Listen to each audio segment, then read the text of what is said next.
Welcome to the NVUSD Future in Focus podcast, where we explore what it takes to cultivate a confident, compassionate, and adaptable graduate here in Napa Valley. I'm Dr. Rosanna Mucetti, Superintendent of the Napa Valley Unified School District. And I'm Dr. Peter Abboud, Executive Director of Research, Data, and Assessment. In this series, we amplify student and staff voices, strengthen community connections, and spotlight strong teaching and learning across all of our schools, all through the lens of being and becoming future ready. Today, we are joined by NVUSD Board President, Dr. Lisa Chu. Welcome, Dr. Chu. And Peter, I think we're being graded today. I think so, yeah. Yes. Yes. Well, not really graded, but as board president, I'm here to get a report on what NVUSD is doing for our students and staff, why that work is important, and most critically, what the actual impact is. Mm-hmm. Now, I know NVUSD strives to be accountable and transparent, and this podcast is a perfect venue for that. And for that reason, I'll step in to host today's podcast. Yay. So my first question is for Dr. Mucetti. Mm-hmm. The energy at the May 12th State of the District with the American Canyon High dancers and the Napa High spirit leaders celebrating the 40th national title. Yes. Woo! Woo! It was definitely high energy and undeniable. But as we look at Vision 2040, mm-hmm. you've been very candid that this excellence isn't a finish line. Right. Where are we seeing the most friction as we try to move the needle on student achievement and continuous improvement? Yeah, so you're right, Trustee Chu. In year 2 of our strategic plan, we moved from planning to impact, but that's impact isn't quite uniform yet across all of our schools and programs. For instance, our high impact instruction team, what we call the HIT pilot, which is a cohort of approximately 100 lead educators who are implementing a new instructional framework and strategies in their classrooms, they showed over a 5.09% gain in math proficiency at the middle and high school level. And that's a massive win for us and those teachers and the students in those classrooms. Our challenge for the coming year and years is scaling those winning strategies district-wide across as many classrooms as possible. So success isn't just a pilot program in an isolated group of classrooms, it's the standard for every student in every classroom. Great. And speaking of every student, Peter, let's talk data. I know that's our favorite subject. The report we love data, yeah. Yeah, the report shows that 73% of the students feel they belong, which is a 1% increase from last year. And nearly a quarter of our students feel neutral. So how do we move those students from neutral to feeling that they are undeniably belonging? Yeah, and that's such a great question. And so this year we are going to take a deeper look into what neutral means on the benchmark survey, the annual benchmark survey, which is where we collect this data. And we need to know if students are selecting neutral because they truly don't really feel seen, or maybe they're just kind of picking that middle number on the survey because it's easier. So we're just trying to kind of get a better sense of why students are choosing that on that survey. And so 73% is great, but we do want 100% of our students reporting that they feel like they belong in all of our schools. So we'll be digging deeper into that data and trying to see what we need to do to move students from that neutral to feeling like they agree or disagree with that belonging question on that test or on the survey. Exactly. Part of continuous improvement is just staying really curious about data and being willing to ask questions and look more deeply. And so we're going to do that with all of our annual benchmark survey data, but particularly around belonging. We believe that this belonging enables our students to better learn and grow, which is what we want. But belonging is only possible if students really can come to school and feel safe. This year, we did make significant investments in our physical safety infrastructure as part of year 2 of our strategic efforts with our vision and strategic plan. We launched what's called the Centegix Crisis Alert System, and we also have a new visitor management system where we've already logged in over 11,700 verified check-ins, ensuring that only the right people are on our campuses. I know as a board member, you're very passionate along with your colleagues around student safety. And our data shows that the majority of students report that they do feel emotionally and physically safe at NVUSD schools. However, just as we want 100% of our students feeling like they belong, we also want 100% of our students to feel safe, both emotionally and physically. We will also be diving into this data set to determine where we can make adjustments and improvements and move beyond the 3% improvements that we made this year. Great. And I'm glad you mentioned that, because safety is often one of the first things that parents ask me about. And I'm proud that NVUSD is improving in this area this year. And there's always room for improvement, of course. Yes. And beyond the software and systems, what about the actual buildings? Because our facilities are a huge part of what safety, of that safety equation. Yes, safety and pride, Yes. right? And, I'm excited to be asked this question because, as you know, we've made tremendous progress when it comes to facilities across our schools, both in Napa and American Canyon. So yes, absolutely. Safety also means the quality of the actual facilities that our students are entering every day. A leaky roof or a broken HVAC system is a barrier to learning. It's a barrier to learning for the students. It can be a barrier to teaching for the teachers. I am incredibly proud to say that we have successfully completed 100% of our Measure B Phase 1 projects at 8 different Napa schools. It's wonderful. It is. We say that with a lot of pride. And we replaced 208,000 square feet of roofing. We installed 165 new HVAC units to improve air quality and climate control in our schools and classrooms. But best of all, we delivered these Phase 1 upgrades while remaining $4 million under budget. Ooh. Woo! This is huge, Yes. right? And so we pride ourselves on scaling facility improvement across all of our schools, modernizing them so that they're safe and that their students are in the right setting for their learning. But we also love being excellent stewards of taxpayer dollars. So thank you to the voters, thank you to the taxpayers for all that they're doing to support our students here in the NVUSD community. Now, for American Canyon specifically, if you remember, we have our 2 bonds, Measure B here in Napa, Measure A2 in American Canyon. We also reached a major milestone, completing all Measure A2 improvements in just 4 short years. Amazing. So, yes. And as the Yes. board president, whose area is all in American Canyon, I know that's also a tremendous sense of pride. We're so excited in our report card to be able to report that to the community, to our school board, that we finished promptly, also executing with time efficiency, but also high quality work. I think anybody that goes to the sites where there's been those improvements in American Canyon, they'll see that the quality is a quality of excellence and a very high standard.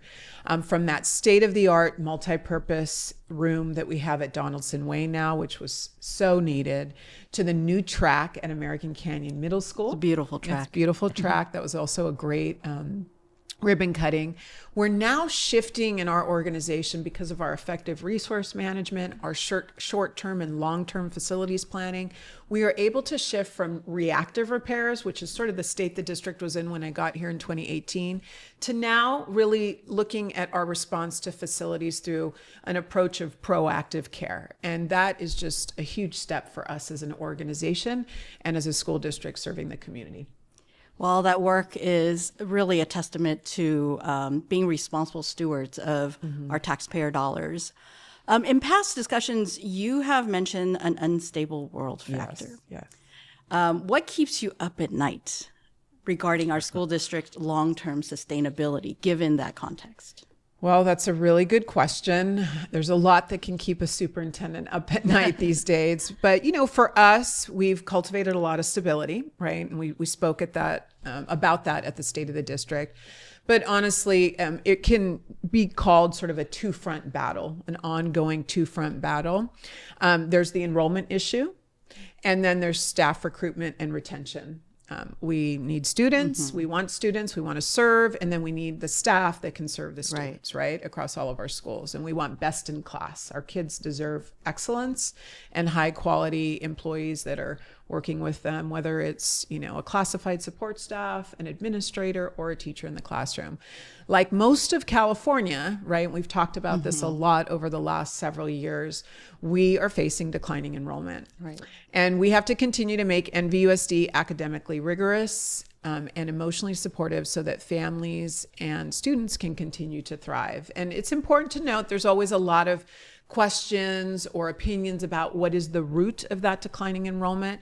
Again, this is happening in all of California. It was actually happening in Napa, in our NVUSD community, in advance of the trend that had emerged in the state.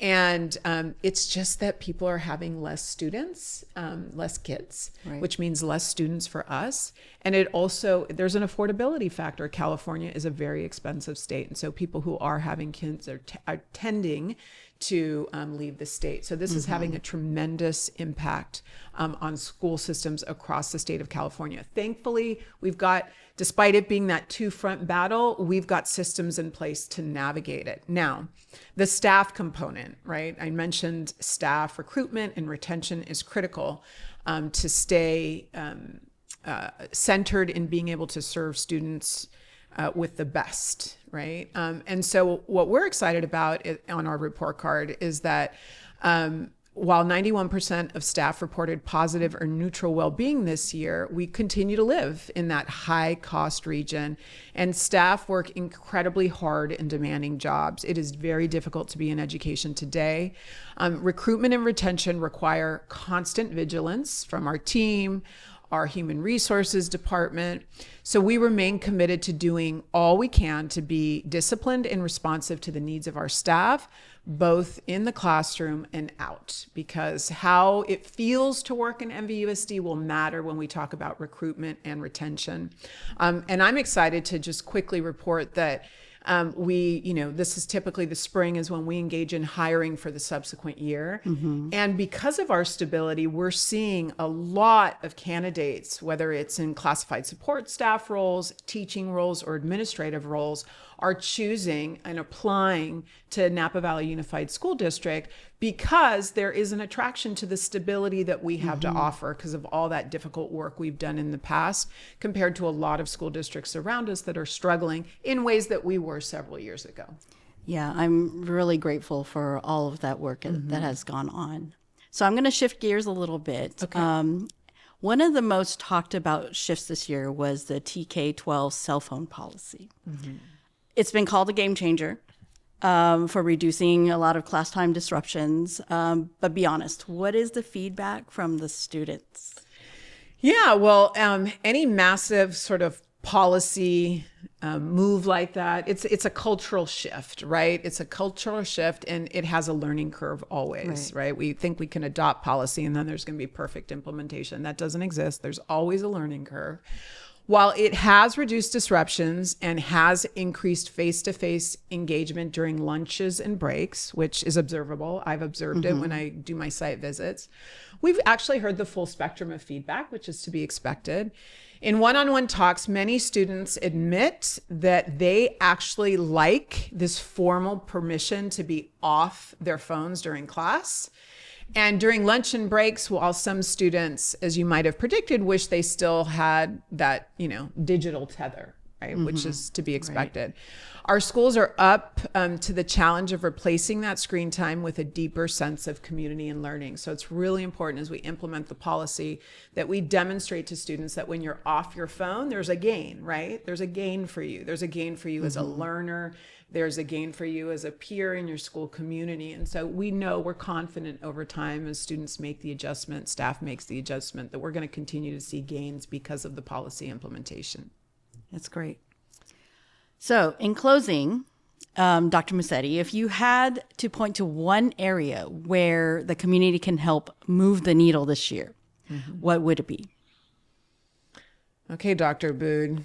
I love to move the needle, right? You do love to move the needle, yeah. Moving the needle's our thing, and Dr. Abboud, who's so great with data, helps us do that a lot. But, I think for me, as we enter year 3 of the strategic plan, I think the area where we can move the needle and make most impact and influence is this concept of engagement. We want our families to provide input. We want their feedback, and we want them to attend school and district level events, right? Because when they're engaged and we're having those conversations, it's through that partnership that we can really make an impact. We have, some roadmaps for our students.